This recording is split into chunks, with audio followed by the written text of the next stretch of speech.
Before we get started here, Martin, I just want to let you know that I am keeping with the tea theme.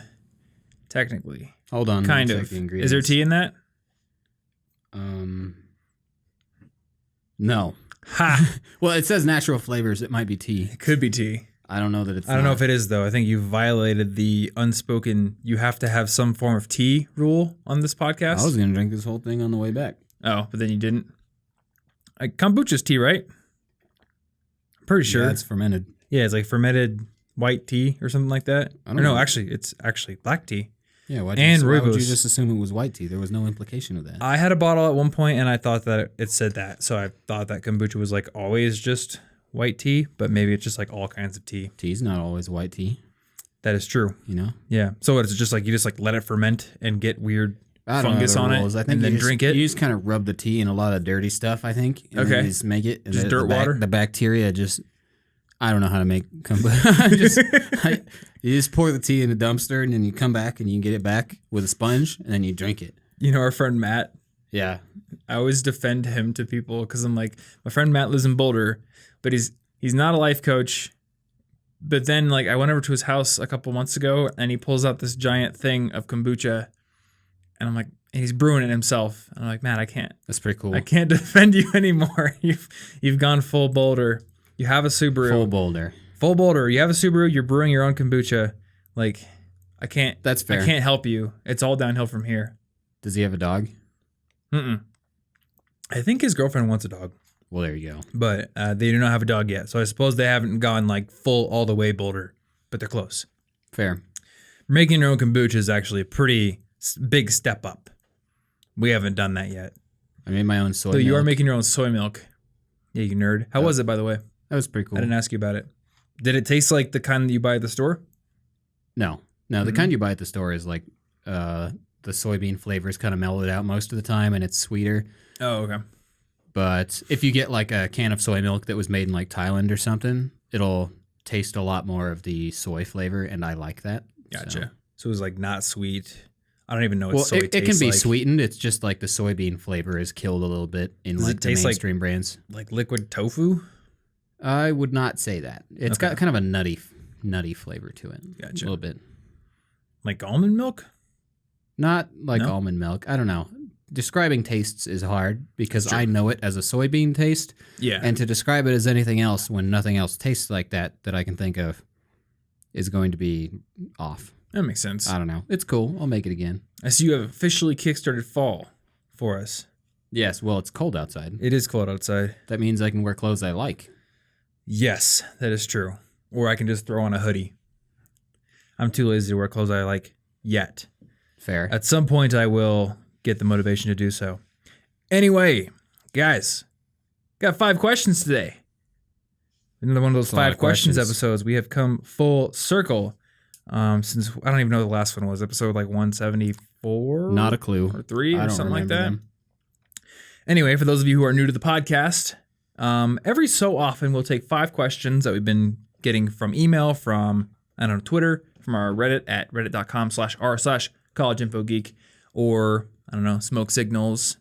Yeah. Crop circles. They come from somewhere, They come from somewhere. I find them like in my Cheerios, or not the Cheerios, like in the parking lot, alphabet just soup. Screaming college questions. Yeah.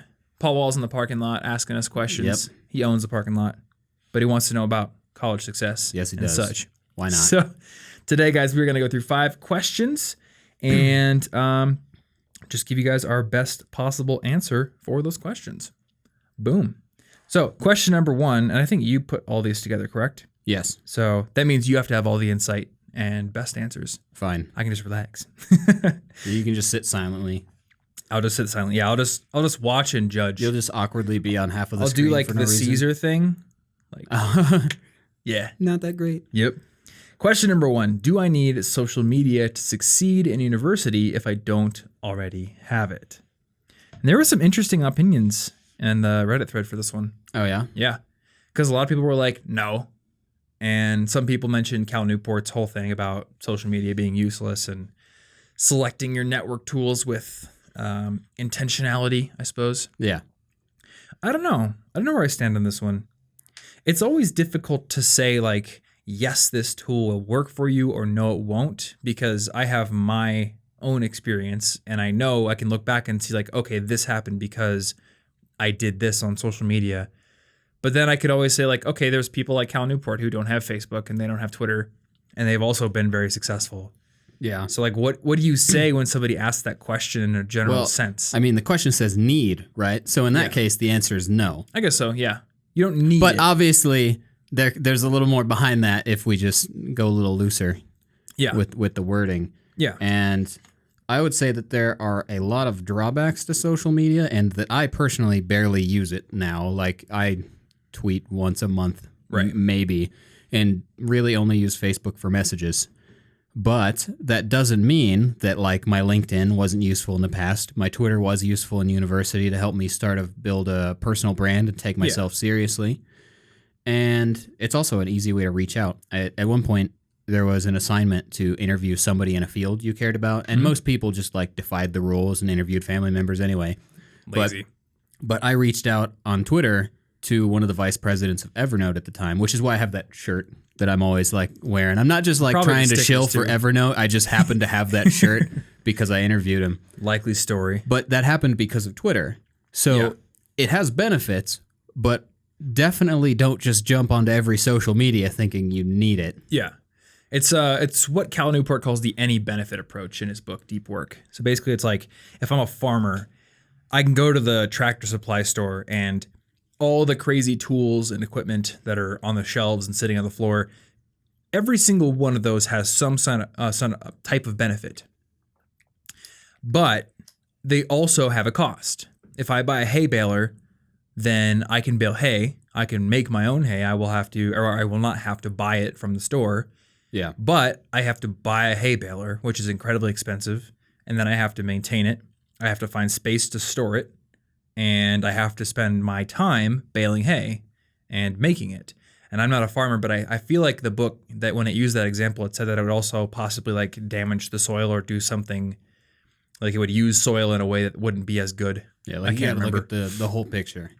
Yeah, maybe be like compacting it by driving over it or something. So in that example, the farmer was like, I could buy a hay baler, but I'm going to continue to just buy hay, have it delivered to me, and then use my time and money for other things.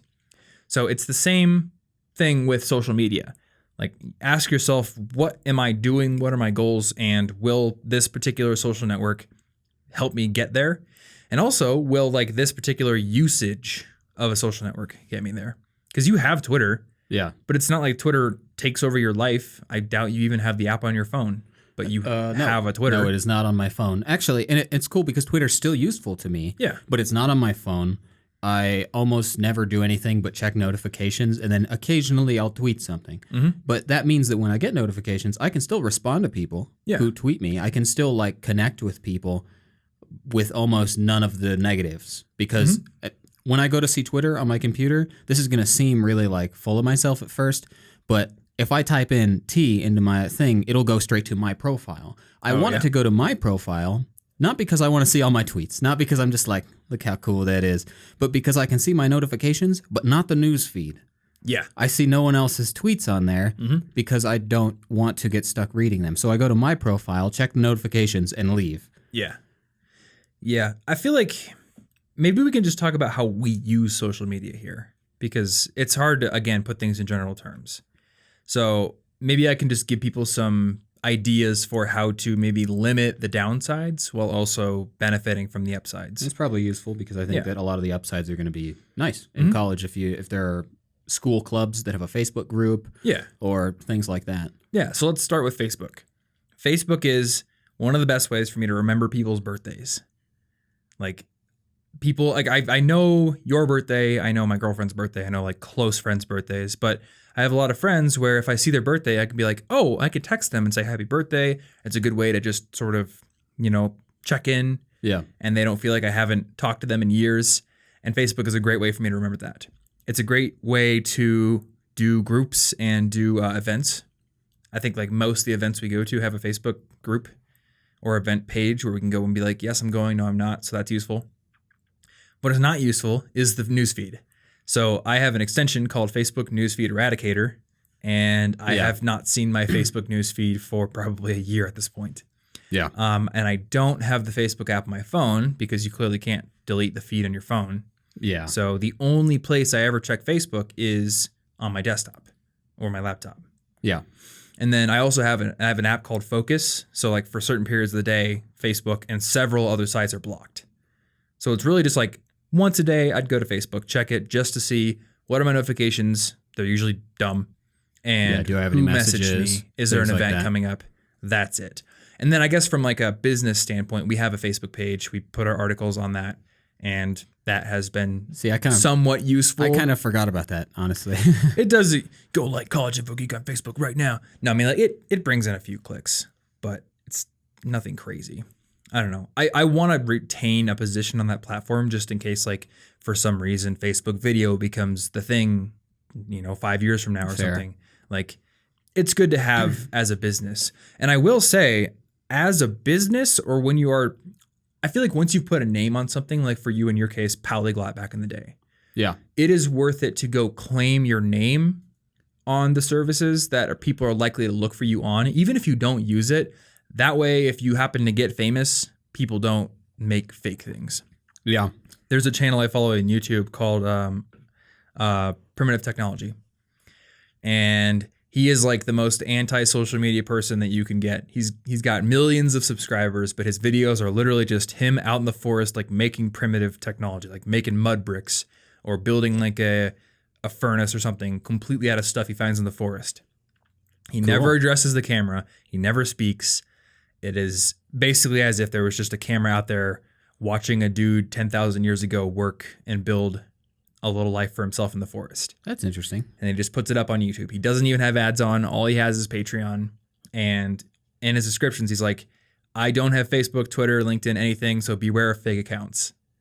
So my thinking is like, I'm going to have those accounts set up just so that when people look for me, even if I don't want to use LinkedIn, like for example, there's going to be a College Info Geek on LinkedIn just so it's like, it doesn't point to like a phishing site or something. Yeah. So that's useful there. For Twitter, Twitter's been incredibly useful for me. I mean, you said you've met the BP of advertising or marketing at Evernote. I met several people on Twitter. Part of the reason my YouTube channel is as successful as it is because of Twitter, because I was able to build some casual connections with YouTubers that eventually became solid friendships. Like, it's just, I don't know, there's something about Twitter. There's something about the ability to just tweet somebody without having to like have them be your friend on the network. Yeah. That makes it a very easy way to create a casual interaction with somebody you follow.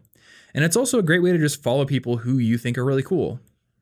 Like, I've got a certain interests, maybe I'll go build a list on Twitter, or just go follow those people who are at the top of that industry, and then I kind of keep up on it for a little while. Yeah, and because if you're just tweeting somebody, it's public. Yeah. It feels less high pressure or weird and personal. Like if I was going to reach out to somebody I didn't know and my first thing was, I'm going to message him on Facebook, that might be like weird. And also Facebook might put it into the other inbox and they'll never see it anyway. Yeah. But with Twitter, it's just kind of like, hey, what's up? If they never respond, I don't really care. But that's what everybody does. It's part of the culture, really. Exactly. Yeah, it's totally what it is. I mean, here's a good story. So there's a YouTuber named CGP Grey that I've been following for years. He's got like 3 million subscribers. His videos are amazing. Like, you should go subscribe to him if you have not done so. Anybody listening to this. But I also listen to his podcasts, and he's like a very private person who really doesn't respond to a whole lot of emails or really anything of the sort. So I kind of had it in my head like, okay, I'll probably never get to talk to Grey. Like, that's just a thing. And then one day on Twitter, this was like 2 years ago when my YouTube channel was very small at the time, he just tweeted out, hey, does anybody still play Total Annihilation, which is like this RTS game from 1998, so almost 20 years ago at this point. He's like, I need some footage for a video I'm working on. I need some very specific footage, and I doubt anyone plays this game, but if you do, let me know. And I was like, actually, I do play that game still. Nice. I have it on my computer, and I spent enough time as a kid messing with the command console that I actually know the cheat codes to create the very specific scenario that you want. So I made him a little video. I sent it to him, and he was like, thanks, and linked to my channel in the description of his video, which was like super cool at the time. And that just like, I didn't talk to him for 2 years after that, but that planted like the initial seed. There was an interaction. And then at VidCon, I just tweeted him. I was like, hey, I heard you're at VidCon. I would love to talk. And we talked. I ended up having like a 2-hour meeting. Yeah, and that wouldn't have happened without Twitter. Yeah, and now I work with the advertising company that is a part of. So it's like Twitter creates those very casual, low stakes interactions that can lead to something bigger with people who are very geographically dispersed. Like he's in London. So that's why I think Twitter is so useful. Because you can just have those interactions. LinkedIn, I'd say have a LinkedIn, but don't use it much. I don't know.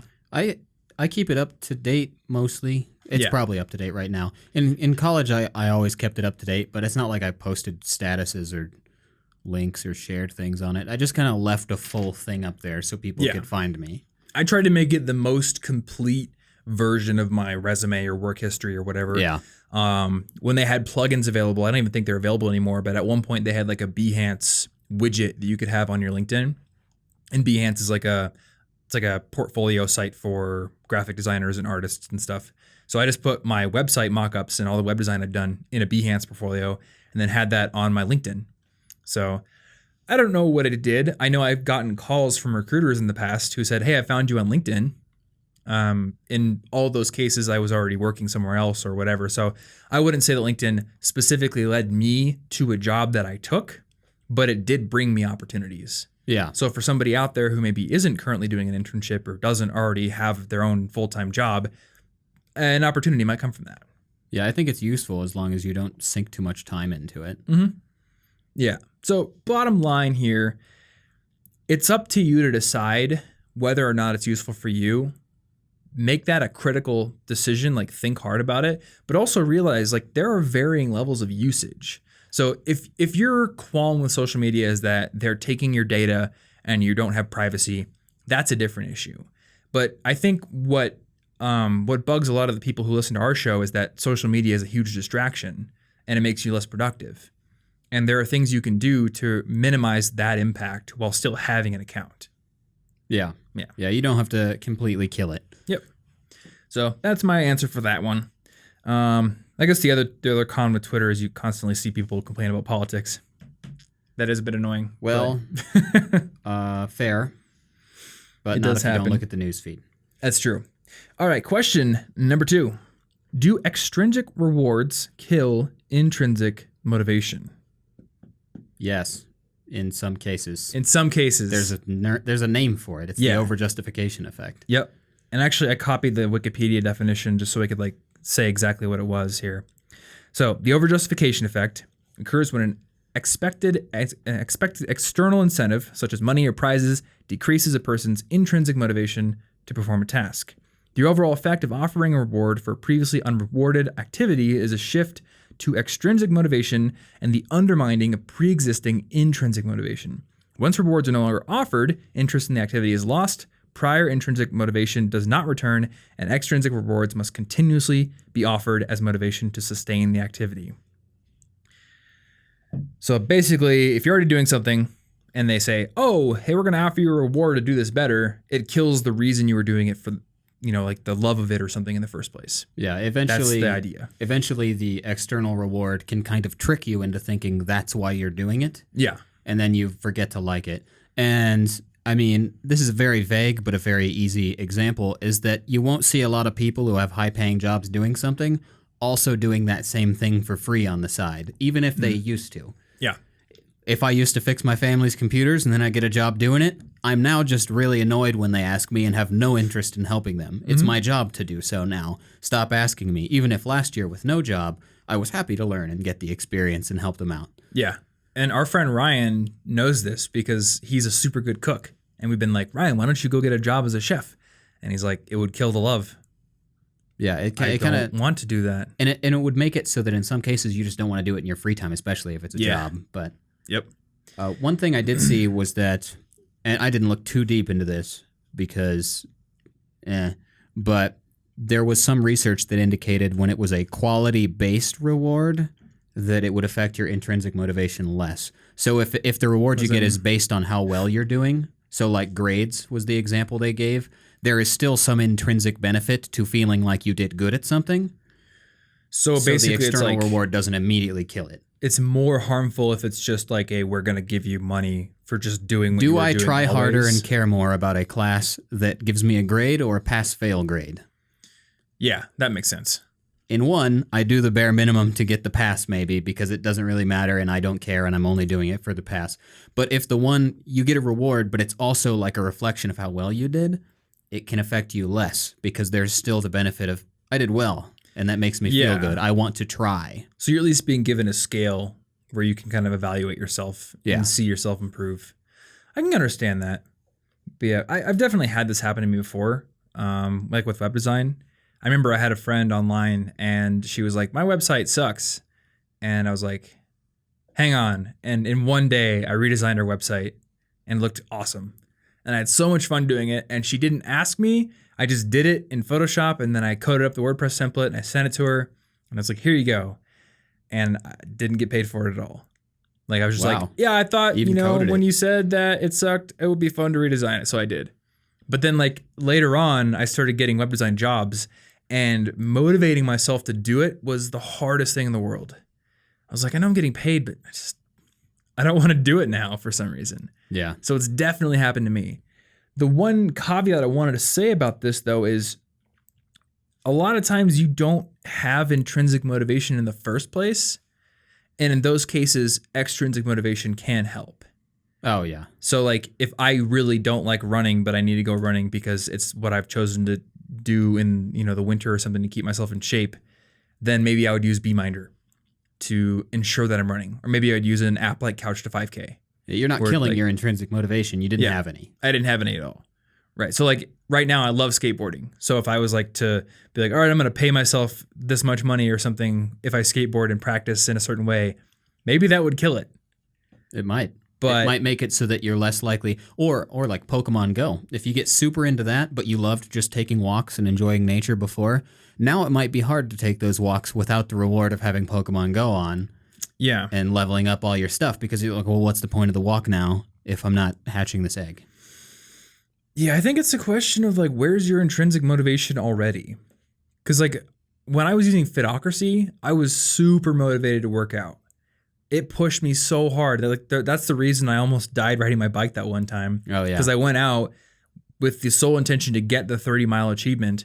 And then as I was on the trail, I was like, maybe I could get the 50-mile achievement. And it was super motivating, probably dangerously motivating. And I don't know, like even with cycling now, I like riding my bike, but I don't think I ever liked it enough to go out for a 50-mile ride without using Strava to track it or to see where my route was or something. Yeah, without something that's saying, I'm going to give you this gold star. Yeah. You don't care about that level. Yeah. So I suppose the overall lesson here is like, if you already love doing it, beware of extrinsic motivation creeping in. If it's something that you need to do or that's going to get you closer to a goal, but you don't necessarily like doing it right now, then building in an extrinsic reward or some sort of consequence can be helpful. Yeah. Yeah. Cool. All right. Number 3. Should I use an alarm or let my body decide how much sleep I need naturally? This is a good question. So in a perfect world, I think you'd let your body decide. Like, there'd be no reason not to.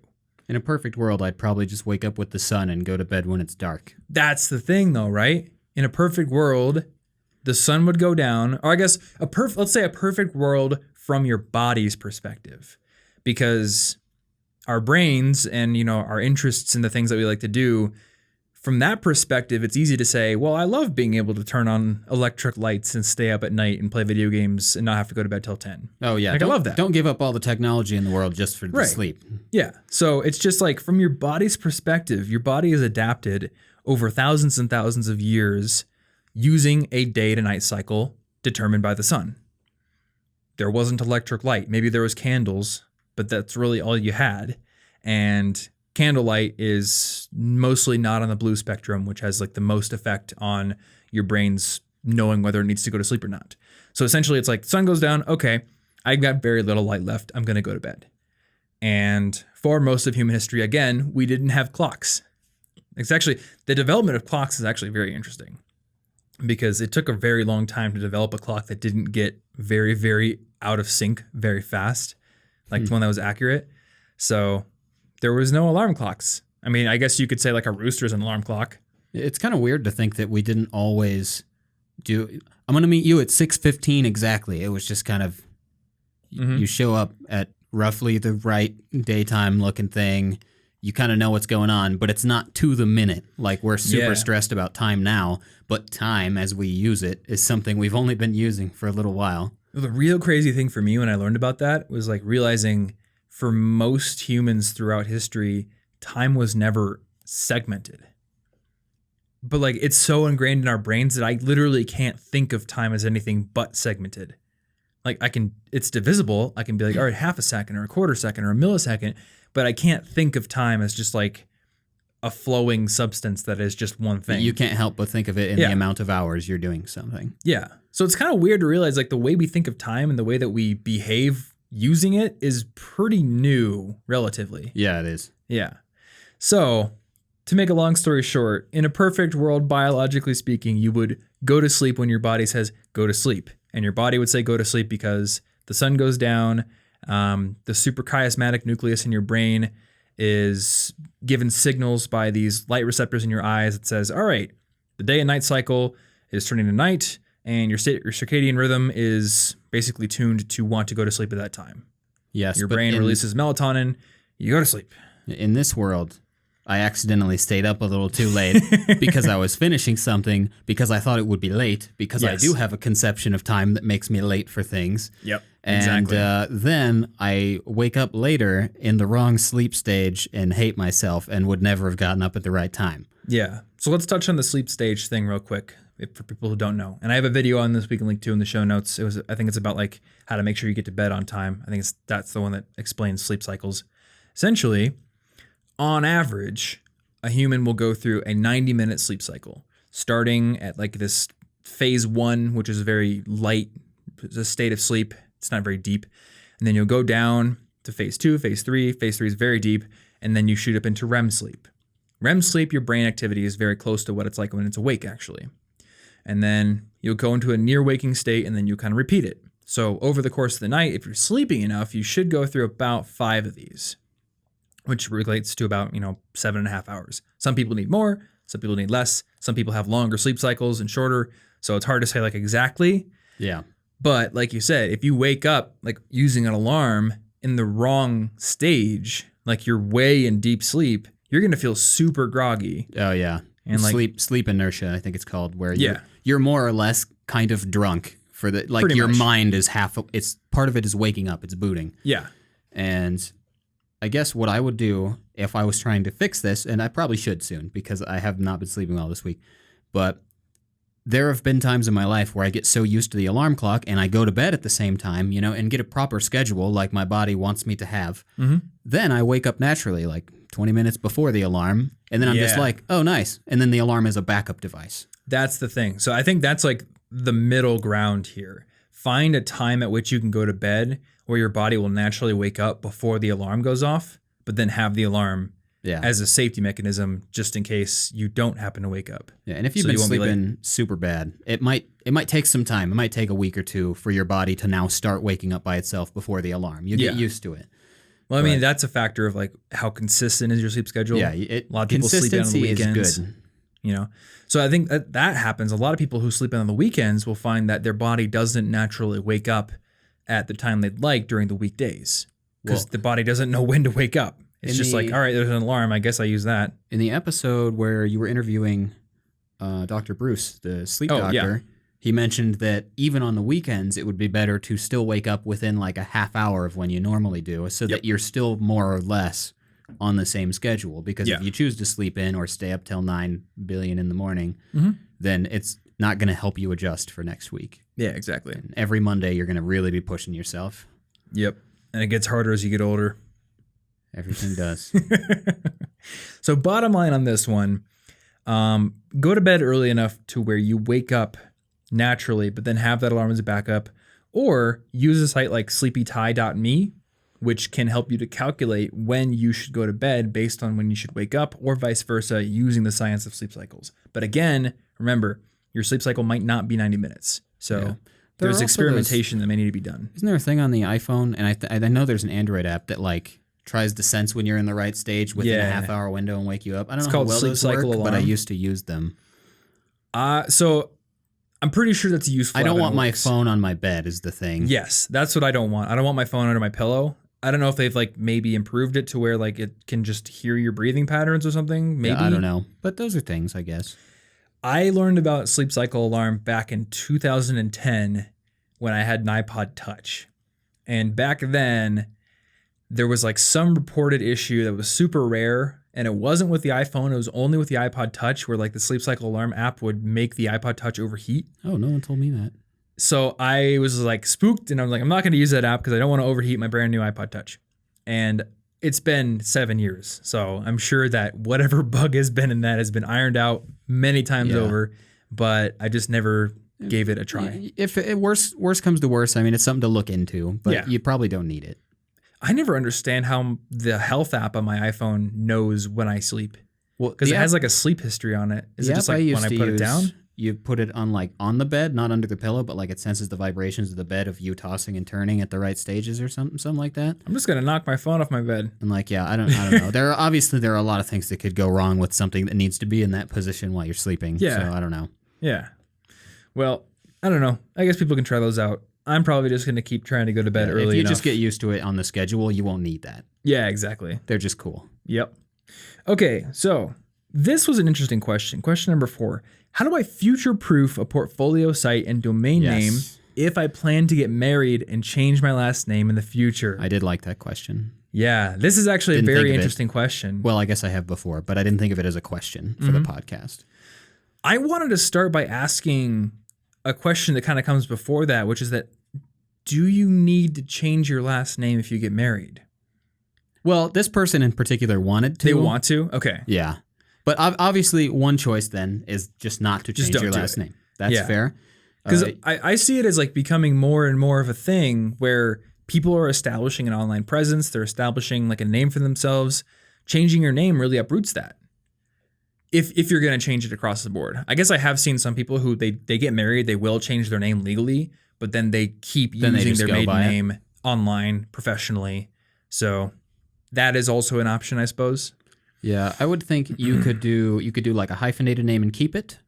You could set your current last name as a second middle name and just go by your go by that. Keep it as part of your name, but then use the other name. If you want to change your last name, then there are certainly ways to do it. You could get a branded URL that isn't your name, isn't firstnamelastname.com, but is some sort of thing that represents you. Okay. Or you could simply buy a domain now and know that you're going to permanently redirect it in the future. So if I get like Sonic Metal X Fan 2017, like if that's your that's the most professional thing you could come up with, then good luck. Because you're gonna go places. You're gonna go fast. Yes, I can tell. I am gonna go very fast. I gotta go fast. So. Yeah, but you could also just like get the domain name and redirect it later. That's always an option. Yeah. But I know that Ashley and I have talked about this because she likes to use her naming and her branding. Yeah, and I was just like, make it a second middle name and just keep going by it. I don't care. If you guys get married, do you even know like if you're gonna do the last name thing? I haven't thought about it a lot. I always thought if Anna and I got married, like it would be like she'd be Anne Frank basically. Yeah. Also, my other idea with Anna was just for us to like merge our last names to Frankenberger, which would be great. I'm sure that future generations looking at their genealogy being really confused are going to love it. From Frank to Frankenberger. Why did that happen? And then we were going to start like a spooky themed restaurant called Frankenberger. You could still do that. That's still a cool idea already. We're going to put it next to Zombie Burger and then eventually just merge with Zombie Burger. No, I like it. And you can have like little bolts coming out of green dyed burgers. It'll be really gross, but people are going to buy it. I don't know what the bolts are going to be. Maybe just bolts. Like little mushroom caps. That's not a bad idea. Do not steal. This is original character. Do not steal. Unless there's somebody out there who is named Frank and their girlfriend's last name is Ellenberger or something with Burger. They can't steal this idea. We're going all in. This is the last podcast. We're going all in on Frankenberger. Frankenberger. We're doing it next week. Okay, so I had a couple of things written down here. Number 1, question the whole do you need to change your name thing. If you want to, change your name, keep your accounts. If you know you're going to marry, get ahead of the marriage date and reserve all those accounts that you're going to need. So if you are on Twitter, go register, or it's maybe not Twitter. Twitter's a weird one. The way I had to change my Twitter name is I actually changed my account's Twitter handle to Tom Frankly from Thomas Frank 09. But then I went and made a new Twitter and registered Thomas Frank 09 because it becomes immediately available when you switch. Oh. Just so I had it, because if people came to that old one, I didn't want it being taken by, again, like a spam bot or something. Interesting. So I have both, but if you go to the old one, it just says, hey, this is old and dead, go to my new one. So with a domain name, like if you're going to change your name from Ellenberger to Frank, like go get the new domain name and just have it so you know you're going to be able to use it. And then again, you could, if you choose to maybe maintain your professional name, like your maiden name as your professional name, redirect the new one to it. Yeah, that way if people type in your new name dot something and they think that's it, it goes that, or the opposite way around if you like.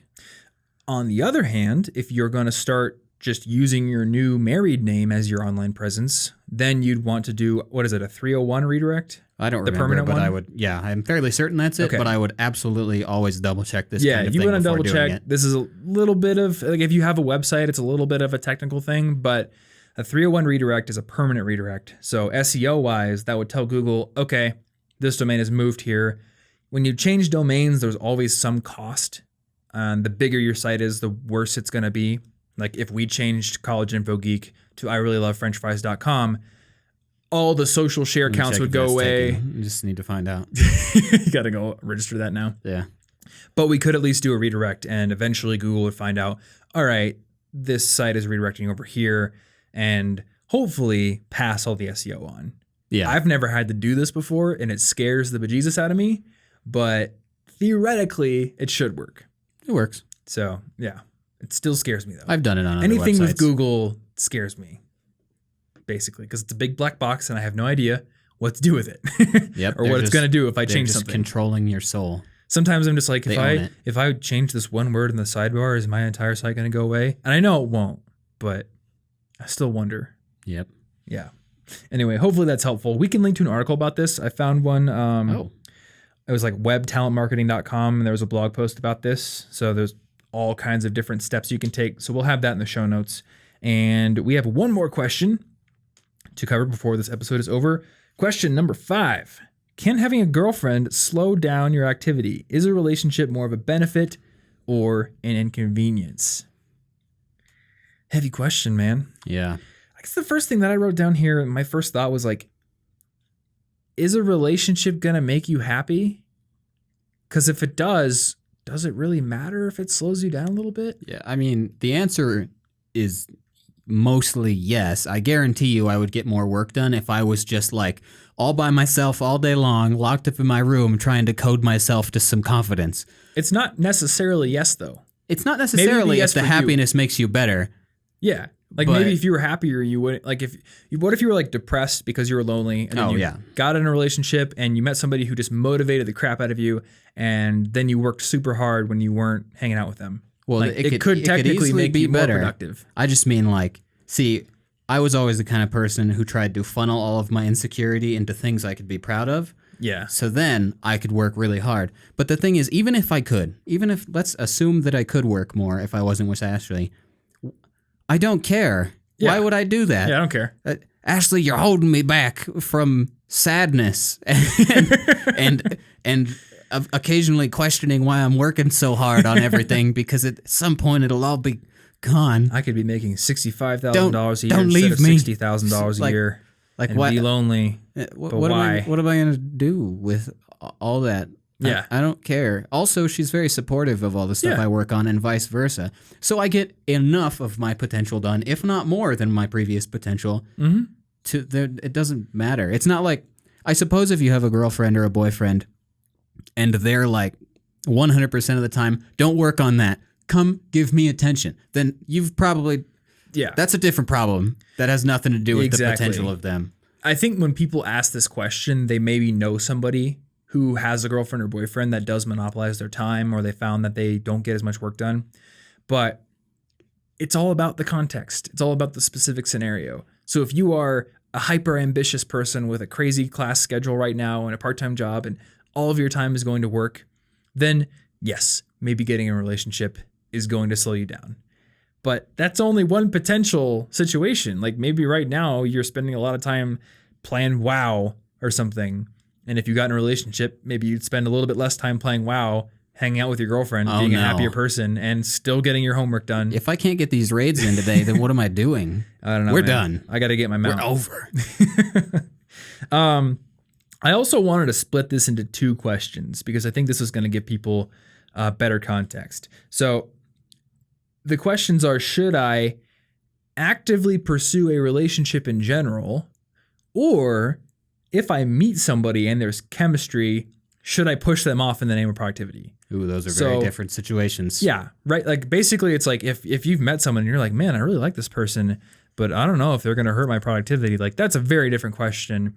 And I have a much stronger opinion about you should probably just see if it works because, you know, being together with somebody is going to make you happy. Don't give yourself a very obvious regret. That's part of human existence, You're right? You're going to regret that. It's like sharing your life with somebody.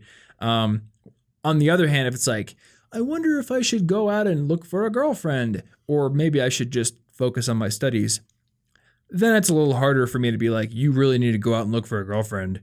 You know, screw your studies. Oh, no, like, I mean, that's, if you don't have somebody in mind right now and you are worried about your productivity, just worry about your productivity. Yeah. You know, but then if you happen to meet somebody organically, don't let your productivity and your goals get in the way of that. Yeah. That's my position. I always liked not trying too hard and focusing on other stuff anyway, because then when opportunities pop up, it's a pleasant surprise, as opposed to like if I can't make this work somehow this week, I'm going to feel really bad. Yeah. Because I'm focused only on that. But also, if you're really busy and you want to be with somebody, just be with somebody who enables you to be busy. Yeah. I was with Ashley when she was working nights.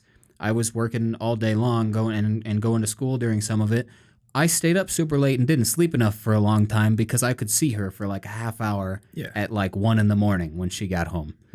And that was it. And then we hung out on Saturdays to make up for the week being so busy. Yeah. And it was fine. We weren't like hurt by that. It's just life is busy. And I mean, Ashley works hard. Yeah. Like you guys are together. You've been together for 4 years, but she goes to work during the day and she regularly comes home and works on design stuff at home. Many times you guys will come over here like, and she just brings her laptop. We're going to go to the cool tea shop. We're going to get some fun drink. We're going to work for a couple hours on our projects, and we just go ignore each other at the table and excitedly work on stuff. And then we come out of that really refreshed. If you're going to be really ambitious and you're worried about it, date somebody who's compatible with that. Yeah. When I met Anna, she was a sophomore at design school, which meant that she had basically a metric buttload of homework every single night. 50 times of each homework. You got to do 50 times 5,000 sketches and then 5,000 sub-sketches of each of those sketches. That's like not even that much of an exaggeration. She'd come on and she's like, yeah, I'm supposed to make 20 detailed sketches, and then the professor's going to throw away 19 of them and tell me to go on one of these. Let's imagine art was evolution. I want you to start with your first sketch, right? And then I want you to create the next level and then the next level and create 50 layers. A whole Darwinian tree of art evolution. And it's due tomorrow. Yeah, it's due tomorrow, obviously, and it's all horrible. Yeah, so we would just meet at the library and, like you just said, sit across the table from each other, work really hard on our stuff, but just also be secure and happy in the knowledge that we were with somebody we loved. Yeah. Like, that was pretty great. So the other thing I'll say here is, like, as with anything in a relationship, communication is key. If you are with somebody and you feel like they're holding you back from your goals, communicate that. Maybe they're just like, oh, I didn't realize you wanted to be doing that stuff. And we don't have to break up. You can just go work on that stuff more. Oh, and yeah. We'll plan like more fun things instead of just like watching movies every night. Maybe we'll plan like a really fun day this Saturday or something. Yeah. Even if you're just like, maybe I think that I need more time for my project. What if I just like took Sunday afternoons, right? And I'm gonna go off somewhere. Yeah. I'm gonna work on my stuff. Then I'm gonna come back. Yeah, exactly. Like that, you can work on it. You can make something work. Mm-hmm. Yeah. So talk to the person that you're with. It's not an either or.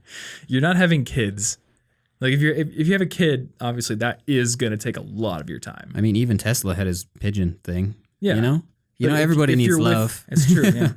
But if you're with like an independent adult, then they have the ability to go do their own thing if you need to do your thing. And it's not like they're going to be glued to your leg all day long. Yeah. Every single day. So hopefully that answers that question to whoever asked it. And hopefully we answered all 5 of these questions pretty well. Probably not perfectly, but well enough. If you guys have questions of your own, you want them to show up in 5 questions episodes or potentially become the basis for entire topical episodes, we have a subreddit that is collegeinfogeek.com/community. You can leave questions in the YouTube comments down below if you're watching this on YouTube. We have Twitter.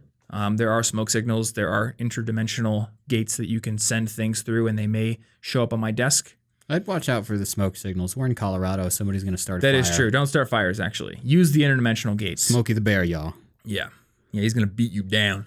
And show notes for this particular episode are over at cigpodcast.com/179, or they will be in the YouTube description down below.